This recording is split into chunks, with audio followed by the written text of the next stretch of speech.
My family and home life as a child, it was blended from the start. My siblings were all adopted, and when I was about 8 or 7 is when my parents divorced. And so there was a lot of miscommunication between my siblings, between my parents, and so it was very hard to really communicate. And so I feel like, growing up, that's where I kind of lost myself, and I became very insecure. I felt like I couldn't speak up. I didn't know really who to go to and, what to say. And so I feel like a lot of it, I just pushed it down, and a lot of it was just internal. What brought me to the Durham Rescue Mission was I was not in the right place mentally. When I was about 18, 19, I was assaulted, sexually assaulted, and it was in my sleep when it happened. It was by someone that I had just met that night. I can't really go into detail, about it, but it was very scary. And I think in that moment I realized something about myself, was that it was not only hard, obviously, to forgive that person, but to forgive myself. And so I kind of just spiraled. After that, there wasn't a day I don't think I wasn't using, or, I wasn't smoking, I wasn't drinking. And it just brought me to that place of just brokenness, and I was lost. I got into a really bad relationship even after that, and I didn't get any help. I didn't go into any inpatient. I wasn't seeking therapy. I wasn't talking to my parents. I wasn't talking to my friends. And I was just coping with all of that by using. That life-changing moment that I knew that I had to come to the Durham Rescue Mission was when I had nothing. I had nothing left. I burned so many bridges.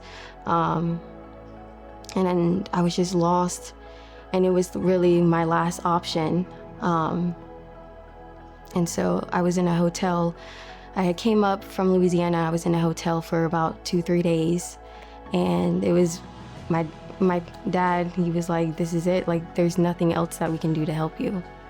And so I was here.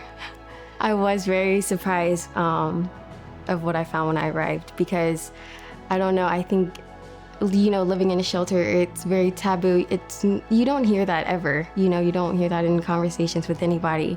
And so I think my perspective about it was so different. And a lot of that was because of, I think, the shows I had watched too.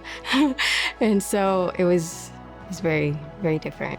It's changed me so much as a person, and even being able to open up around anybody is, a step up, especially from, my childhood, and, bringing myself down. And I don't know, I think it's helped me relate to people and help people, and just tell people that, regardless of what they go through, that, at the end of the day, they're God's child, they're gonna be okay. And so I think it's helped me grow.